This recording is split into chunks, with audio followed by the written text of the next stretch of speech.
Notre thème d'aujourd'hui,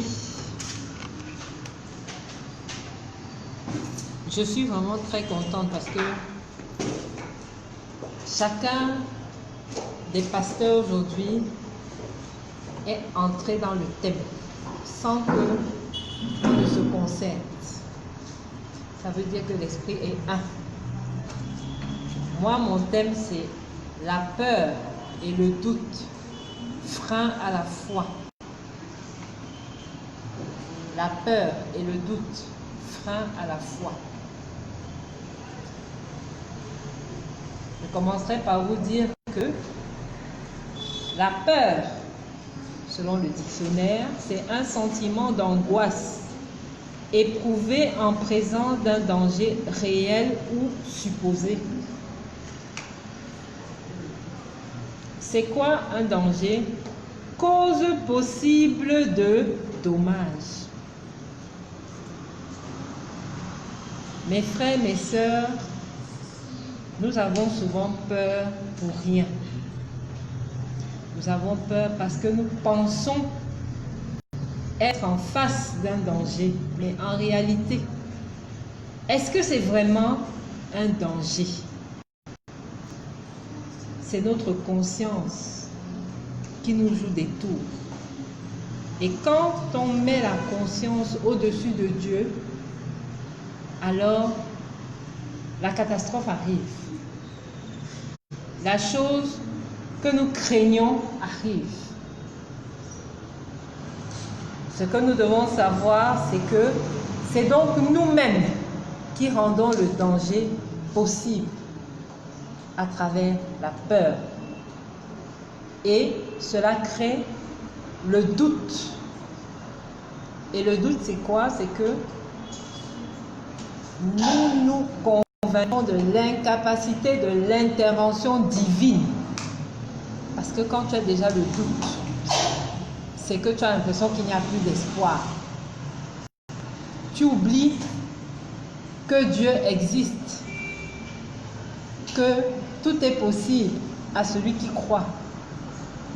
Prenons le livre de Daniel au chapitre 3.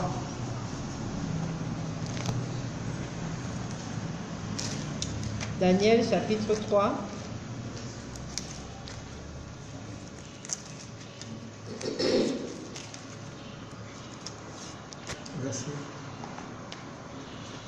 Verset 15 à 18.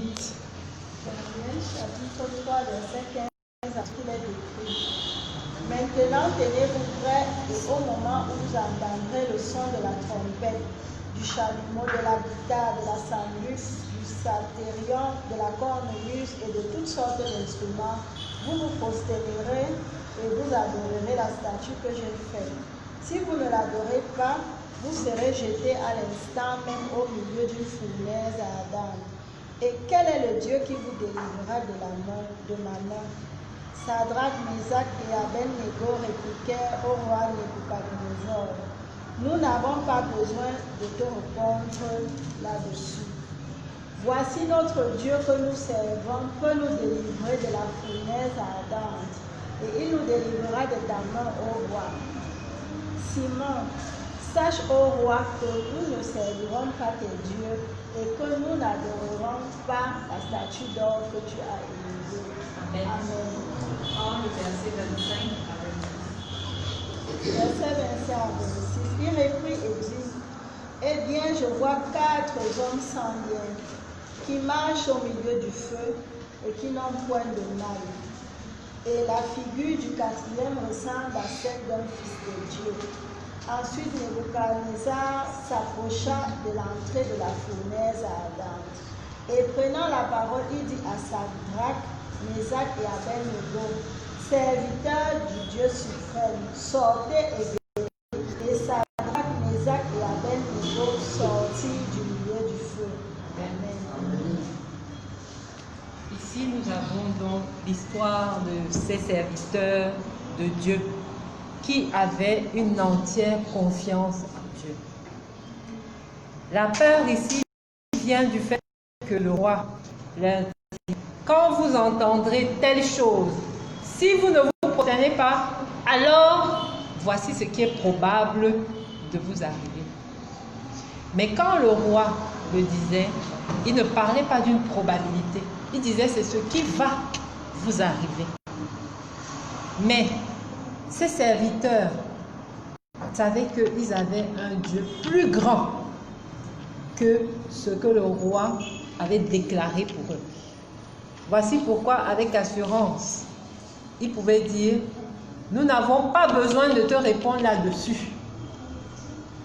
Voici notre Dieu que nous servons peut nous délivrer de la fournaise ardente et il nous délivrera de ta main, ô roi. Avec assurance, avec foi. Si à ce moment-là, ils commençaient à avoir peur, alors ils allaient douter de leur Dieu. Et la catastrophe allait arriver. Donc, sachez dès ce matin que c'est nous-mêmes qui créons la catastrophe à cause de la peur. C'est nous-mêmes qui rendons la peur effective. C'est nous qui faisons qu'elle se manifeste. Tu viens ici à la prière, tu es malade.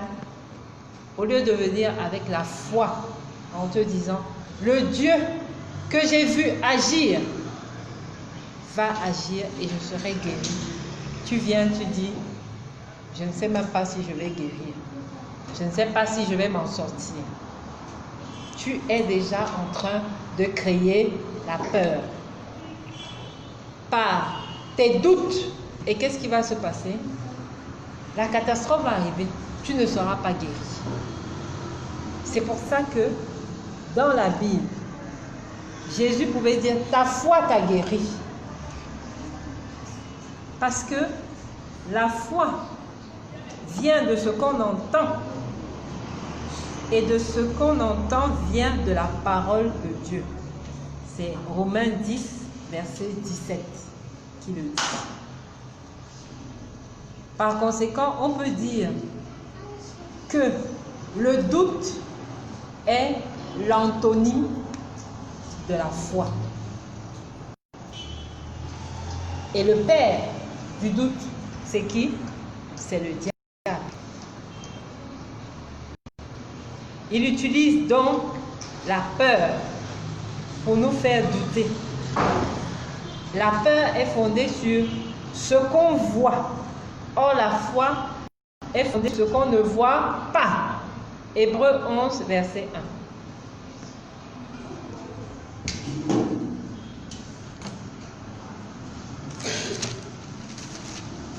Hébreux 11, verset 1. Or, la foi est une ferme assurance des choses qu'on espère, une démonstration de celles qu'on ne voit pas. Amen. Donc, il faut savoir que la foi est la clé, est le moteur. Et la foi entraîne l'intervention de Dieu. Donc la main de Dieu dans ta vie. Dès que tu as peur, tu perds ta foi. L'exemple que je vais prendre ce matin, c'est la femme à la perte de sang. Matthieu 9, 20 à 22.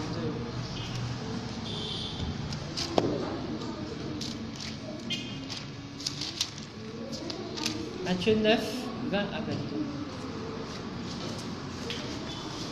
Matthieu 9, 20 à 22. Nous lisons.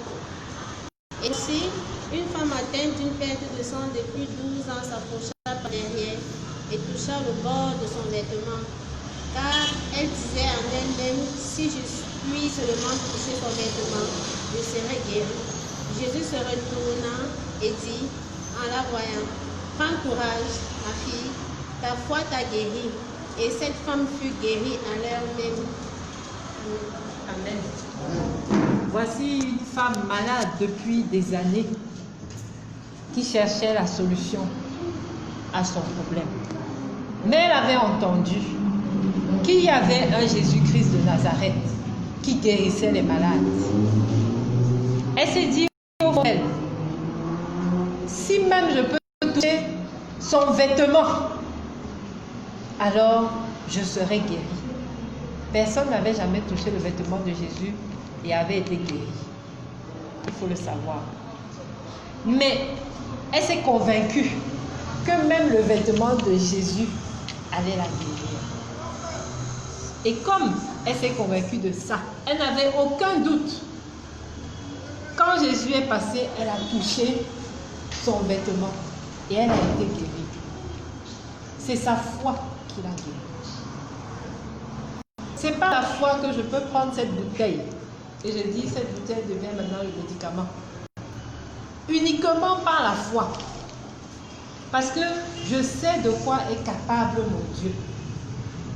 Et comme je sais qu'il est capable de rendre cette eau en ivaquine, en antirétroviraux, en je ne sais pas quoi, en un médicament qui n'existe même pas.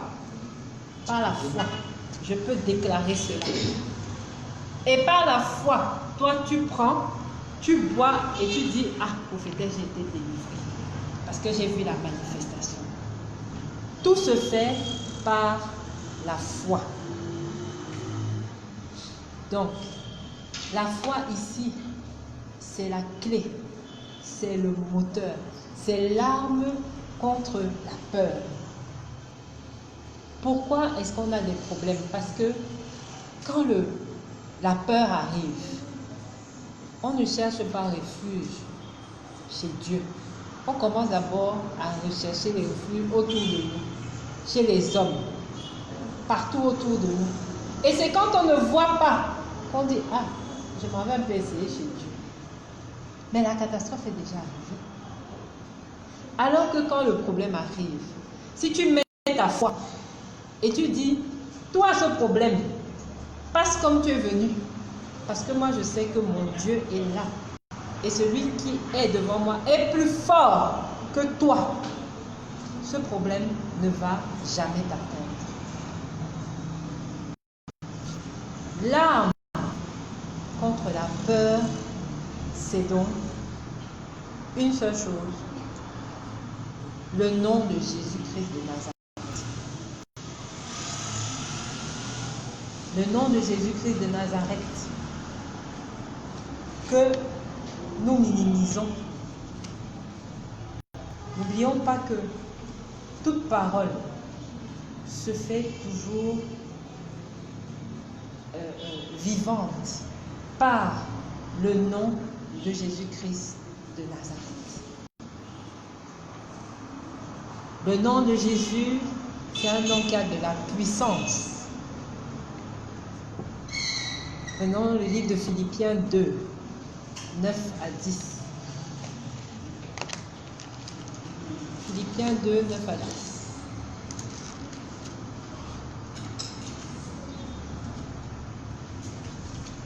Philippiens 2, 9 à 10. C'est pourquoi aussi Dieu l'a réellement élevé et lui a donné le nom qui est au-dessus de tout nom, afin qu'au nom de Jésus, tout genou fléchisse dans les cieux et sur la terre et sous la terre. Amen. Dès que tu prononces le nom de Jésus avec foi, alors tout genou fléchit. Les problèmes s'en vont. Les maladies s'en vont. Même le diable ne peut pas résister à ce nom. Les ténèbres ne résistent pas à ce nom. Je ne sais pas si vous vous rappelez du passage dans la Bible où des menteurs, des charlatans étaient en train d'invoquer le nom de Jésus pour soigner ou délivrer les gens. Délivrer, pour te délivrer. Mais, même les démons reconnaissent que toi, tu viens parler au nom de qui on ne te connaît pas. Paul est passé avant toi. Il a parlé de Jésus. On a su que Jésus était là. Toi, tu es qui? Et les démons se sont jetés sur lui. Et ils ont correctement rossé. Donc, c'est pour vous dire que Ce nom a de la puissance. Même le démon le reconnaît. C'est un nom miraculeux. Acte 3, verset 16.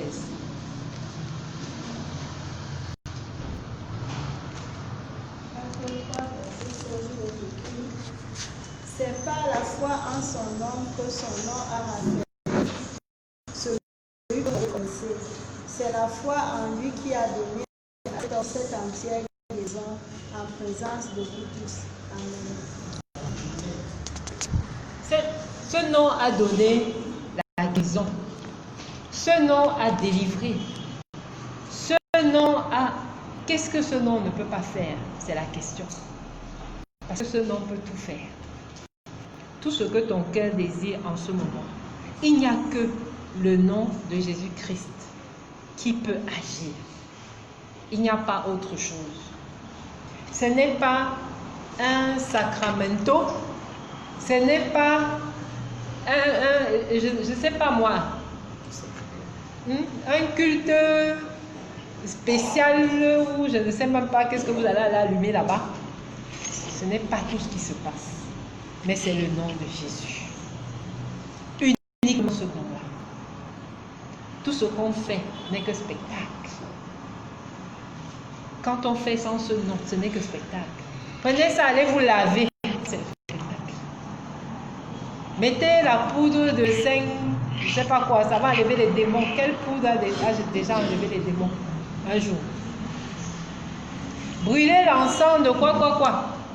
Est-ce que c'est Jésus l'encens? Est-ce que vous savez pourquoi tous ces gens, nos pères, nos mères, reçoivent des exaucements malgré qu'ils vont dans des endroits bizarres? Simplement parce que quand ils vont avec la foi en Jésus. Ceux qui vont en disant, cet objet-ci, Jésus va la transformer en je ne sais pas quoi, en quoi? En chasseur de démons.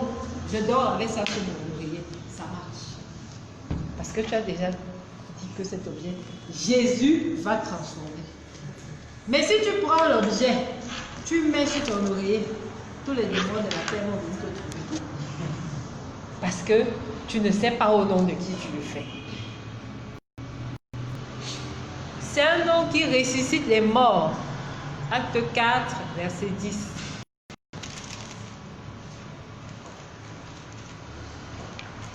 Sachez-le tous, et que tout le peuple d'Israël le sache.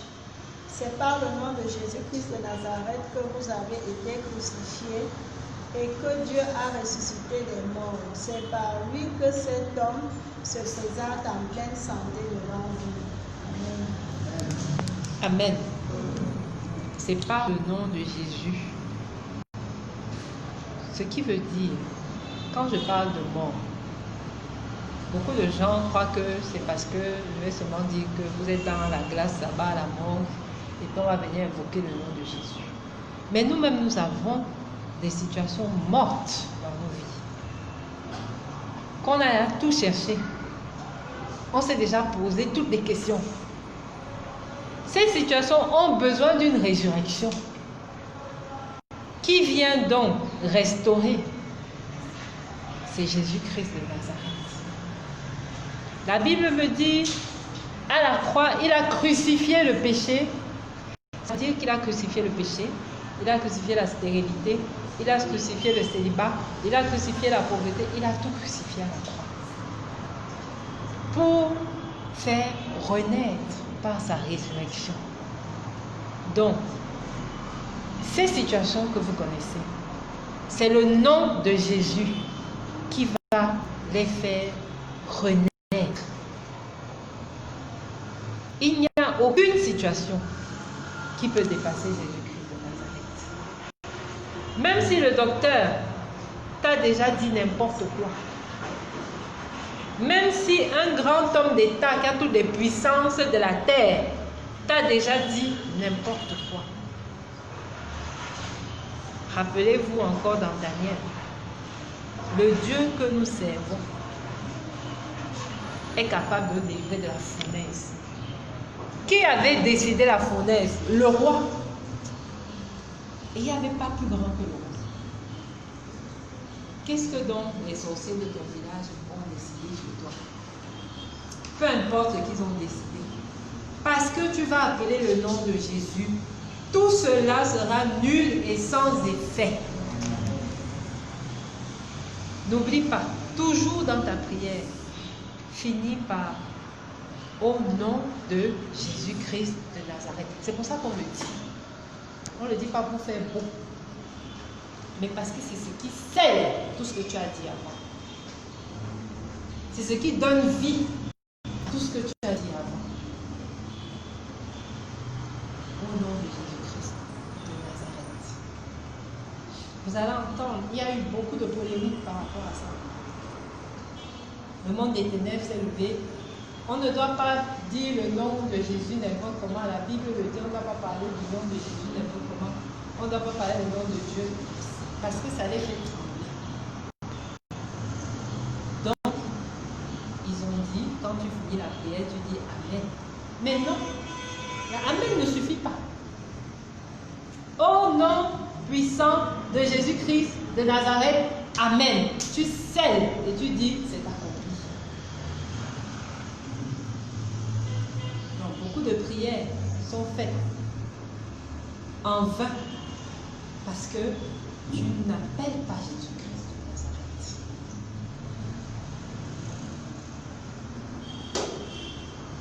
C'est un nom qui apporte le salut. Acte 4, verset 12. Il n'y a point de salut en aucun autre, car il n'y a sous le soleil aucun autre nom qui ait été donné parmi les hommes par lequel nous devions être sauvés. Amen.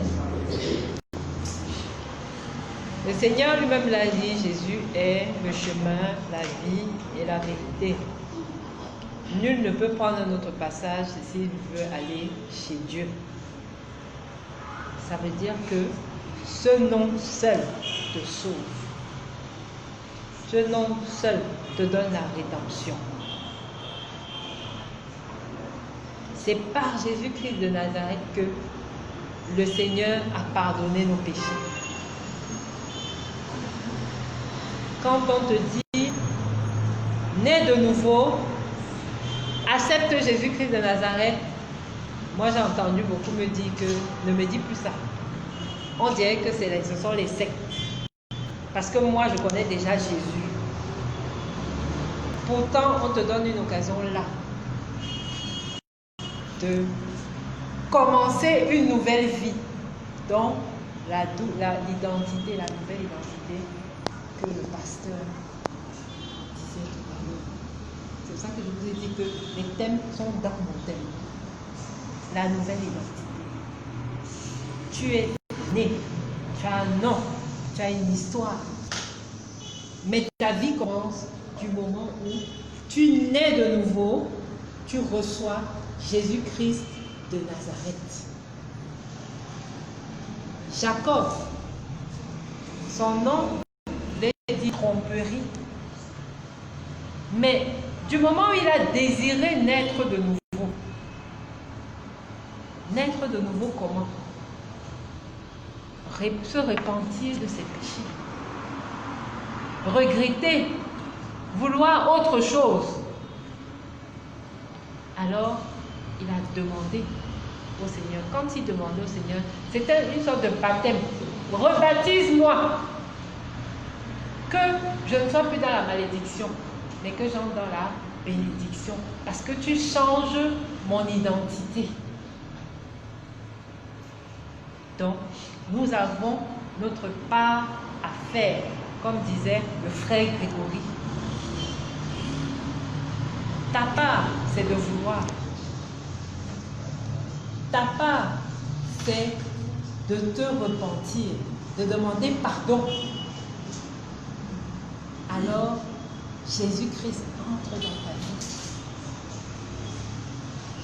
Jésus-Christ ne te demande pas d'être d'abord bon. Il ne te demande pas d'être d'abord, mais il te demande de vouloir changer. De demander. le changement. Et après, quand il vient avec son esprit. Et c'est son esprit qui provoque donc le changement. Pourquoi nous ne devons pas avoir peur? À cause de la parole de Dieu. Dans la parole de Dieu, le mot, la phrase « Ne crains rien » est inscrit 366 fois. Vous voulez aller raconter 366 fois dans la Bible, ne crains rien. Quand on insiste sur un mot, c'est que ce mot a de l'importance. C'est que de toute la parole là, c'est un thème central. Ne craignez rien, ayez confiance en moi. C'est tout ce que Dieu nous demande. Vis sans inquiétude, sans peur, sans doute.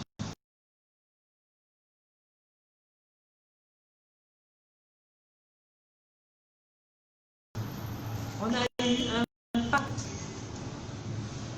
qui s'appelait Jean-Paul II. Quand il est arrivé,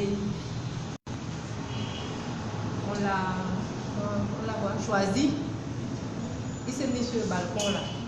Tout le monde croyait qu'il allait faire un grand discours, que l'amour de Dieu, le pardon, le ceci, le cela. Il a juste dit, craignez rien, n'ayez pas peur. Tout ce qu'il a dit. Ça résumait tout. Nous avons peur pour rien. Si nous savons que Dieu ne ment pas, si nous savons que Dieu ne se répand pas de sa parole, lui qui dit ne crains rien, 366 fois, ça veut dire que réellement, nous n'avons pas de raison d'avoir peur. Allez même seulement le psaume 23, verset 14. Quelqu'un prend Ésaïe 41, 10. Je ne prends que ces deux-là. Psaume 23, verset 14.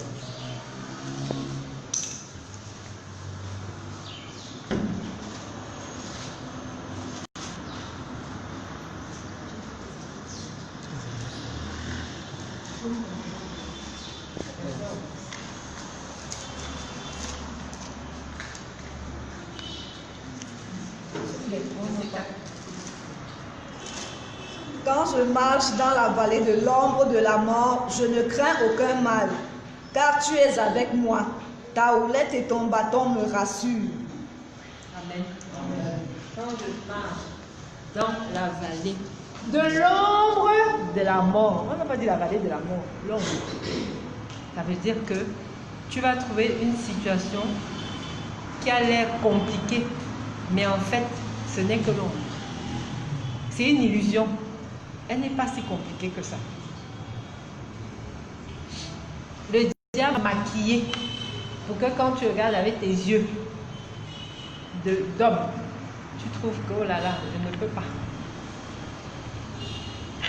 On te dit, il y a recrutement à la FNH. Oh, moi je n'ai pas de parrain. Voilà. Toi-même, tu mets tes barrières. Je n'ai pas de parrain. Le parrain, c'est quoi? Je n'ai pas de diplôme. Les diplômes, c'est quoi? Ne sais-tu pas que beaucoup de gens... Moi, j'ai eu un témoignage où une dame avait appris qu'il y avait un recrutement dans une banque. Elle est allée sans diplôme, sans rien, même pas de CV. On lui a demandé à l'accueil, déposez tous vos dossiers ici. Elle n'a rien déposé. La secrétaire lui demande, toi tu fais quoi ici? Elle lui dit que c'est Jésus qui m'a envoyé.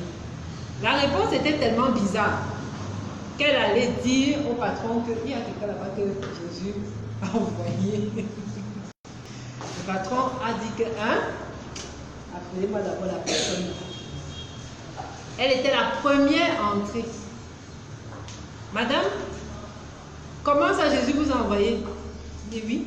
Il m'a dit qu'il y avait mon travail ici dans votre boîte et que c'est vous mon patron. Il dit, donnez-moi vos dossiers, je n'ai pas. Votre CV, je n'ai pas. Vous avez fait quoi avant? Rien. Mais madame, c'est une blague. Il dit que non. Moi, je sais que Jésus qui m'a envoyé, il m'a donné déjà la place ici. Et j'ai ma place. Et il m'a bien montré, c'est vous mon futur patron. Le gars là, il a dit que chassez-moi tout le monde de la voilà la personne que je veux. Histoire réelle, vraie. Parce qu'elle a eu confiance. Elle a enlevé la peur, elle a enlevé le doute. Elle allait avec elle-même et Jésus-Christ de Nazareth. Et quand on lui a demandé pourquoi tu as fait ça, elle a dit parce que j'ai appris que Jésus-Christ détruit les barrières. Et elle a eu ce qu'elle fait. Voici Jacob.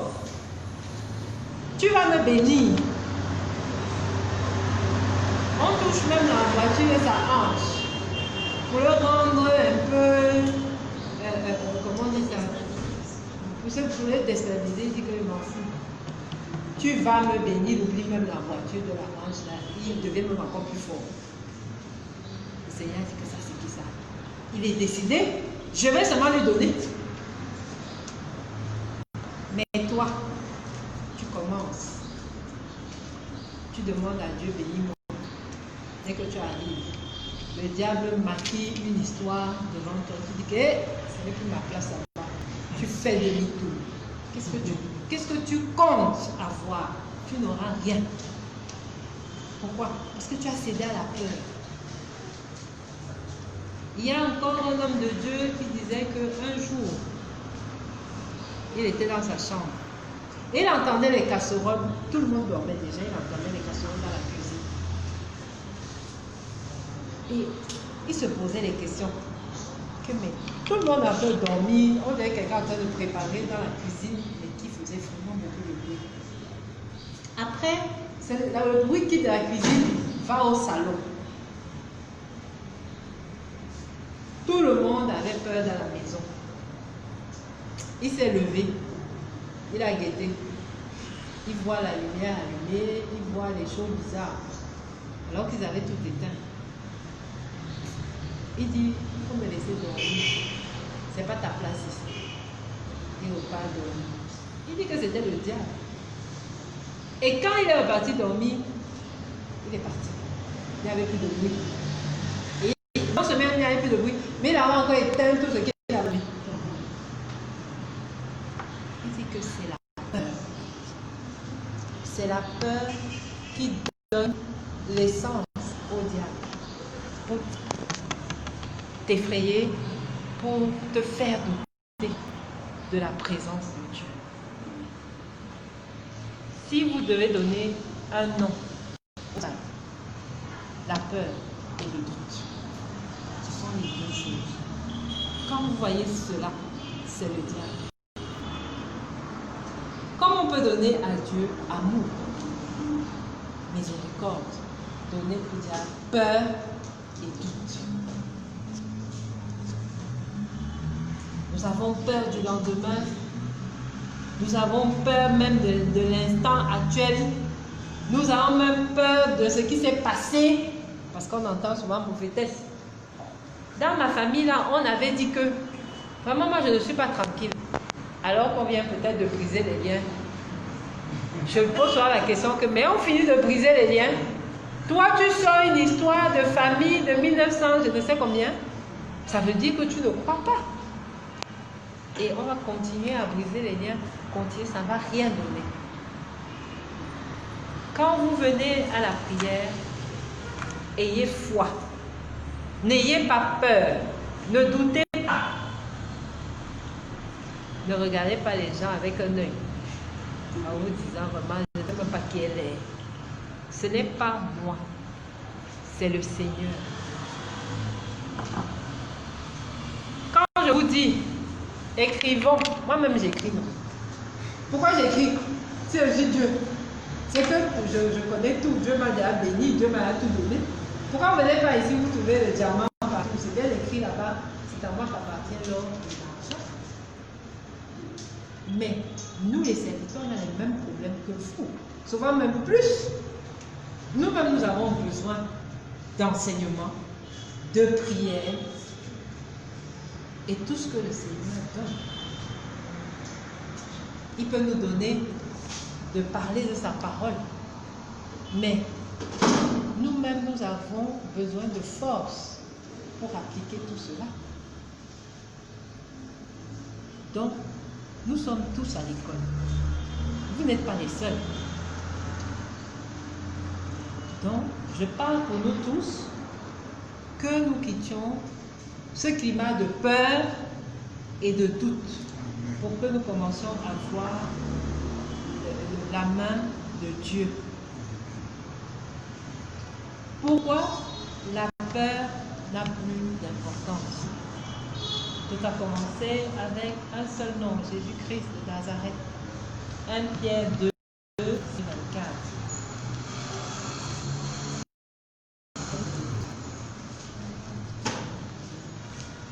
1 Pierre 2, verset 24.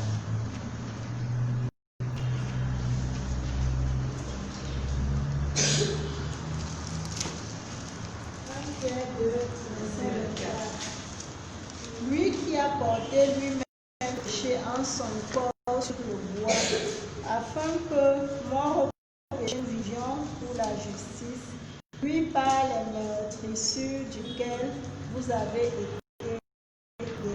Amen. Amen. Il a porté quoi? Ça veut dire que Jésus-Christ de Nazareth, parce que c'était bien la Pâque, mais sachez ce que ça veut dire. Beaucoup font la Pâque, on ne sait même pas pourquoi. Ils ne savent même pas en fait ce que ça symbolise et ce que ça veut dire. Ah, il a porté nos péchés. Quand tu vas leur demander que ça veut dire quoi, ils vont te regarder. Ils ne sauront quoi dire. Jésus-Christ est péché. Quand on regardait le corps de Jésus à ce moment-là, c'était les péchés de l'humanité. C'est pour ça qu'on devait souffrir. On devait le battre. On devait le blesser. On devait le clouer. Parce que ce sont les péchés. C'était plus Jésus. Il s'est fait pécher. Il s'est fait pécheur. Il portait tout ça sur lui. Au moment où on le clouait, alors c'était une victoire pour nous. Donc, moi, quand arrive la Pâque, je suis tellement contente. Je ne suis pas là comme ça. Amen. Non. Qu'est-ce qui s'est passé? Je ne peux pas pleurer. Parce que Jésus m'a sauvé ce jour-là. Et quand il a fini tout ça, le péché va où? En enfer. Il est allé en enfer. Il a vaincu Lucifer. Il a pris les clés de la mort, les clés de la terre, toutes les clés, tout ce que Lucifer a volé. Et il est monté au ciel avec puissante victoire. Et Dieu lui a donné autorité sur toutes choses. Donc, comment moi je vais aller pleurer à la Pâque? Expliquez-moi. Ou bien je vais aller faire première station, deuxième station, troisième, pour faire quoi? Moi je danse.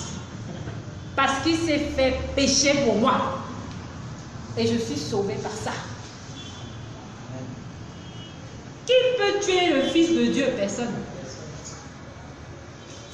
C'était pas possible. Donc Jésus-Christ ne pouvait pas mourir comme un brigand. Parce qu'il était Dieu, il était le Fils de Dieu.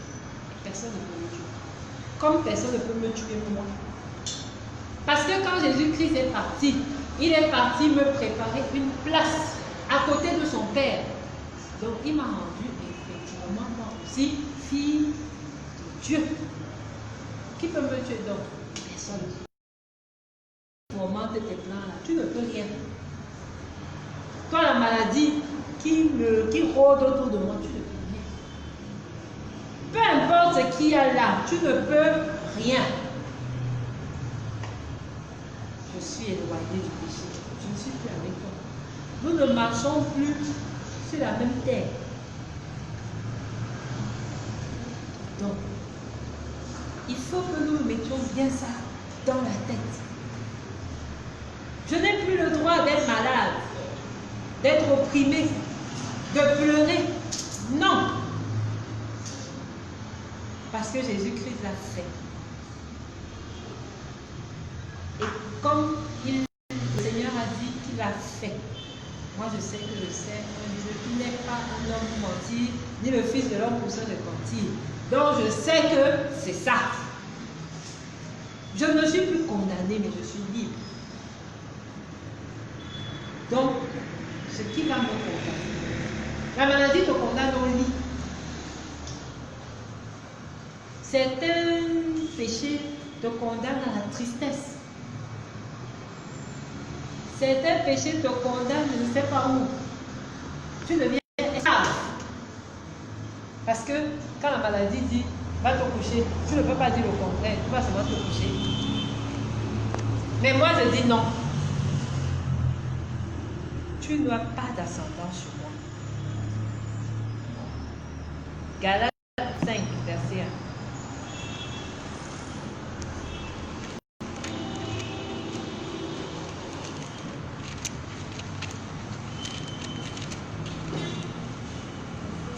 Galates 5, verset 1.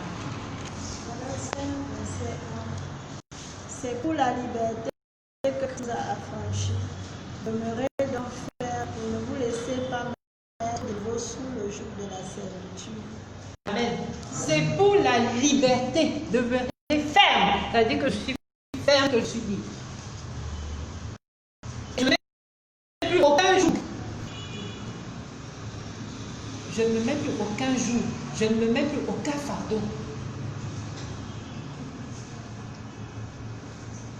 Quand tu vois le problème arriver, au lieu de rester là à avoir peur, regarde le problème, affronte ce problème et dis à ce problème que par Jésus-Christ de Nazareth, prends une autre route. Parce que tu n'es pas avec moi. Moi, je ne me mets plus aucun joug.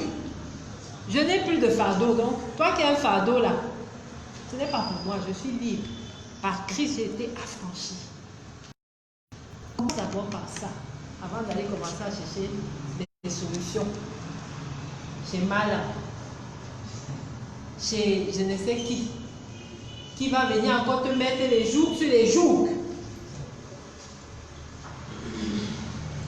Parce qu'on va te dire que oui, fais ci, fais ça, fais ci, fais ça. Tu vas te demander est-ce que je suis esclave du temps. Réveille-toi à 5 heures, tu pries. Après, à 13 heures, tu pries. Après, à 19 heures, tu pries. Respecte bien les heures. C'est quoi ça? Quand tu ne pries pas, oh, maman, tu as tout gâté, tu dois reprendre la prière. Comment? C'est quel jour ça? C'est quel fardeau? Je refuse. Vraiment, tu as péché. Et comme tu as péché, tu dois marcher à genoux de Tinga au monastère. Comment? Jésus m'a affranchi du péché. Je marche à genoux, pourquoi? Je dois être libre de dire qu'aujourd'hui je marche à genoux pour l'honneur de mon Dieu. Je dois être libre pour dire que je jeûne de 5 heures à 17 heures. Aujourd'hui, c'est moi qui décide. Ce n'est pas quelqu'un. Parce que je suis libre. Et quand je le fais, ce n'est pas pour pleurer. C'est pour rendre gloire à mon Dieu. Moi, je sais que si je pêche, je me mets à genoux, je demande pardon. Mon Dieu, t'accepte. Parce qu'il est miséricordieux. Qu'est-ce que toi tu veux m'amener? Qu'est-ce que tu veux m'amener? Il y a des démons sur toi. Et on te lave-toi avec la poudre. Après tu mets le parfum. Après tu mets le... Hein? Voilà, j'ai bien mis. Hein? Vraiment, je brille déjà. Hein? Je suis comme le soleil. Les démons là, ils ne peuvent plus. Depuis que tu fais ça, les démons t'ont laissé. Voilà. Tu as même le parfum qui les appelle. Vous arrivez dans un lieu de prière. Tout le monde est en train de tousser. Parce que l'encens est déjà partout. On te dit que c'est ça qui chasse les démons. Comment? Je n'arrive même pas à me concentrer. Je suis en train de tousser. Je sens les odeurs bizarres. Toi, tu me dis que c'est là où Dieu est. Donc Dieu, c'est l'encens. Non. Quand Jésus marchait, il n'avait pas un sac où il portait toutes ces choses. Il était lui et lui seul. Il marchait, il regardait un malade, il guérissait. Il prenait la boue qu'on trouve partout, il met dans l'œil. Il prend l'eau, il te donne. C'est comme ça. Quelle nouveauté tu vas venir m'apprendre? Montre-moi ça dans la parole. Ne m'amène pas tout ça. Maintenant, on me dit que mon salut doit venir de Jésus. Mais je dois aller prier. 5 ceci, 5 cela, 5 ceci, 5 cela, 5 ceci. Pour que Jésus m'écoute. Comment? Jésus s'est fait chair, est venu sur la terre pour être à côté de moi. C'est parce qu'il est parti au sein qu'on a mis les escaliers pour que je l'atteigne. Non! Je refuse. Je dis non. Je ne critique personne, mais je parle de la parole. Moi, je fais ce qu'il y a dans la parole. Je dois payer ma dîme. Le Seigneur dit que c'est d'un cœur joyeux que j'accepte les offrandes. Mais, maman, si tu ne payes pas ta dîme, tu vas mourir. Comment? Tu es Dieu. Oh, vraiment, si vous ne venez pas donner l'argent ici, vraiment prier, vous allez mourir. Comment? On est à de justice. Qu'est-ce que j'ai fait? Quand tu ne veux pas que le sorcier t'atteigne, il faut être clair. Ça veut dire quoi? Tu n'as rien fait. Comme tu n'as rien fait, Dieu va te justifier. Mais si tu es parti, attacher le sorcier, aller lui envoyer les foudres, machin, il va te tuer. Il va te tuer. Parce que Dieu va dire que toi-même tu as fait quoi? Dans Apocalypse 2,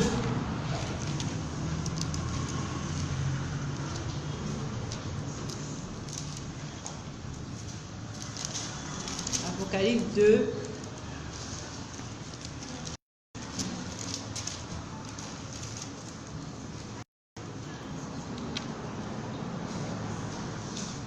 verset 24.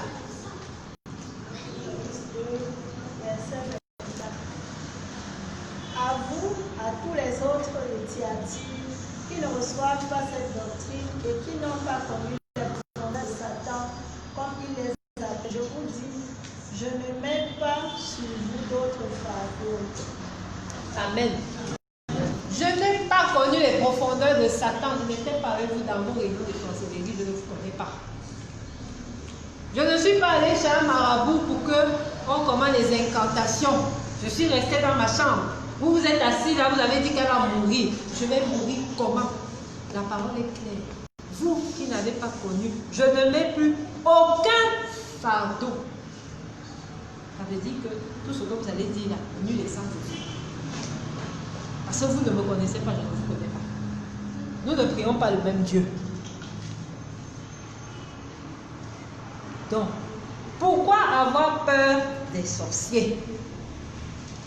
Mes frères et sœurs, dois-tu quelque chose aux sorciers?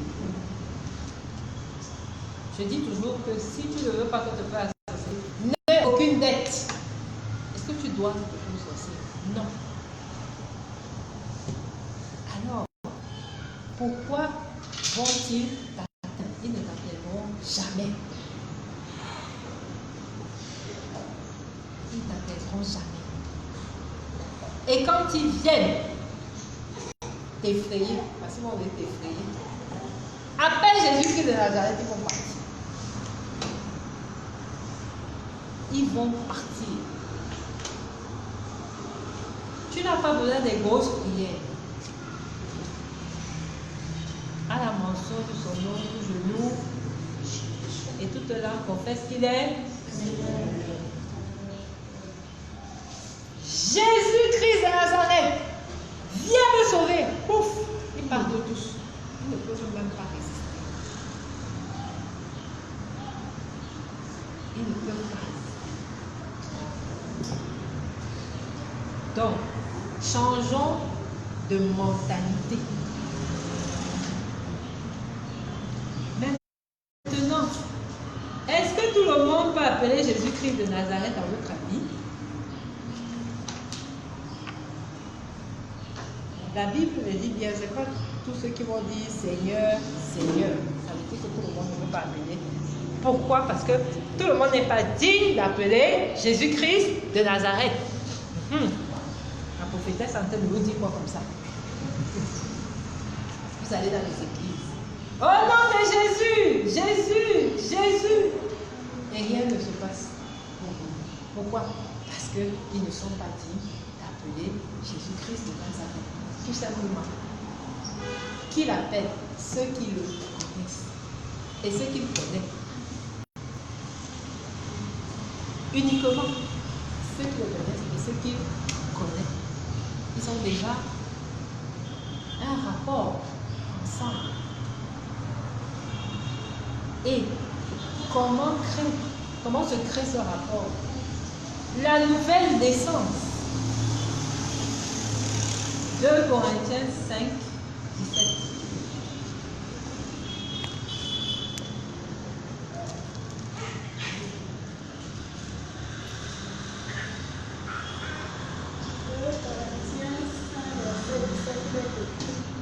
Si quelqu'un est en Christ, il est une nouvelle créature.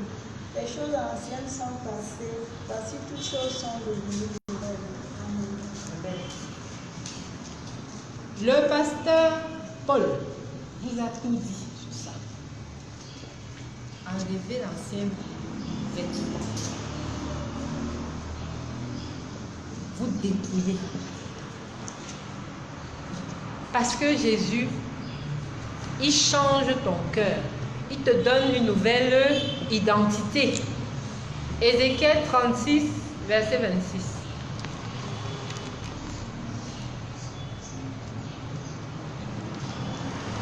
Ézéchiel 36.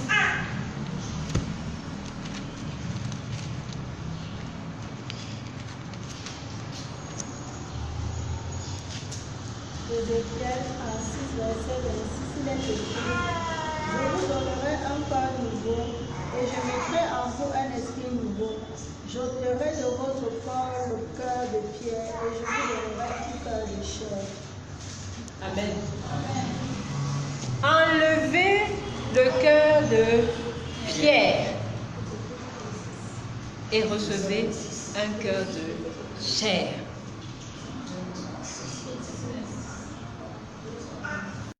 Ézéchiel 26. Et c'est ce que vous tous ici, vous venez faire. Parce que vous avez reçu une nouvelle naissance. Le Seigneur Jésus est en train de vous transformer. Comment naître de nouveau? Jean 3, 3 à 5.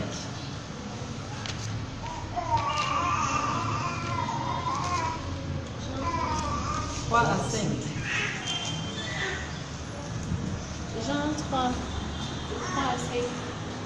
Je lui répondis, en vérité, je vous le dis, si un homme ne naît de nouveau, il ne peut voir le royaume de Dieu. Nicodème lui dit, comment un homme peut-il naître quand il est vieux? Quand il est vieux, peut-il rentrer dans le sein de sa mère et naître? Jésus lui dit, en vérité, je te le dis, si un homme ne naît d'eau et d'esprit, il ne peut entrer dans le royaume de Dieu. D'eau et d'esprit. Vous avez certainement tous reçu le baptême d'eau ici. Mais est-ce que vous avez véritablement reçu le baptême d'esprit? Qui donne l'esprit? C'est? Non, c'est Jésus. Quand il est parti, qu'est-ce qu'il a dit? C'est lui qui donne. Donc, quand tu acceptes Jésus, tu reçois tout simplement. Pour que tu sois né de nouveau, il faut les deux. L'eau et l'esprit. Et quand maintenant tu vas recevoir le Saint-Esprit, ce Saint-Esprit va te transformer spirituellement. Comme je vois là, pendant les discussions, vraiment applaudissons le frère Grégory. Voilà. C'est bon,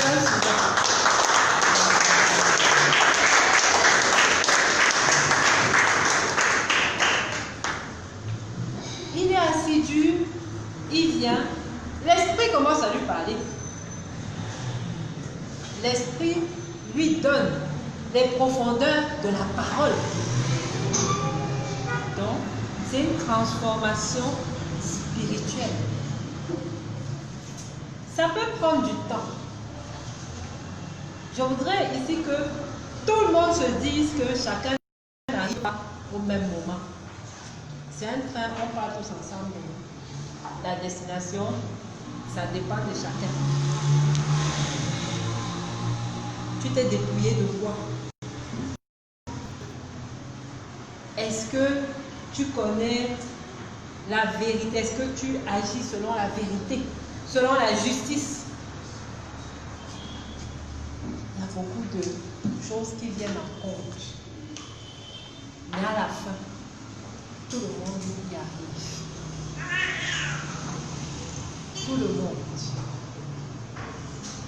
Mais avec quoi?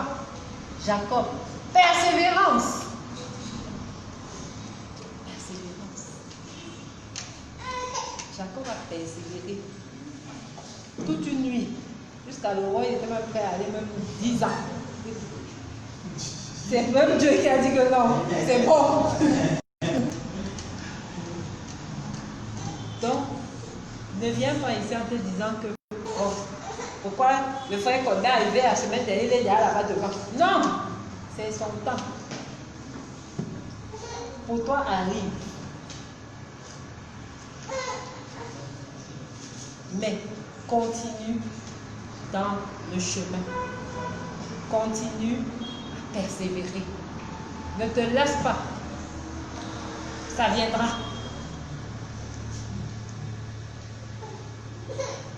Donc,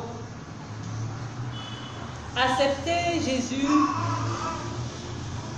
c'est d'abord, pour que Jésus entre dans ta vie, tu dois d'abord te repentir. Quand tu finis de te repentir, alors il va te donner le baptême. On va d'abord te baptiser d'eau. Qui baptisait d'eau? Jean-Baptiste. Ça veut dire qui va te baptiser d'eau? Ton pasteur, ta prophétesse, tout ce que le Seigneur a mis devant toi. Dès qu'il finit de te baptiser d'eau, alors l'Esprit Saint, Jésus le fait sans toi. Et tu commences maintenant à vivre avec cet esprit qui te guide, qui t'enseigne. Mais la clé principale, laisse-toi guider. Ne fais plus rien de toi-même. Laisse-toi guider. Je vais vous emmener à Paul sur la route de Damas. Quand l'Esprit l'a saisi, qu'est-ce qu'il a dit? Allons dans Acte 9.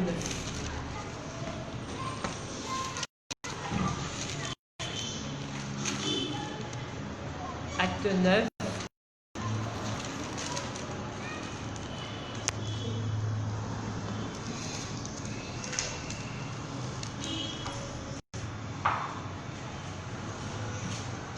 Il a dit au verset 6, tremblant et saisi d'effroi, il dit, Seigneur, que veux-tu que je fasse? Et le Seigneur lui dit, lève-toi, entre dans la vie et on te dira ce que tu fais. Laisse-toi guider. Que veux-tu? Demande toujours, Seigneur. Qu'est-ce que tu veux? Non pas ma volonté, mais la tienne. Qu'est-ce que tu veux? Et il va te guider. Mais si tu viens, tu dis que oh, vraiment, moi je suis un grand pasteur. Le thème aujourd'hui, c'est l'amour. Alors que ce n'est pas ce que le Seigneur dit. Sache que tu ne seras pas dans l'enseignement de l'esprit. Qu'est-ce qui s'est passé là-bas? Tu ne seras pas dans l'enseignement de l'esprit.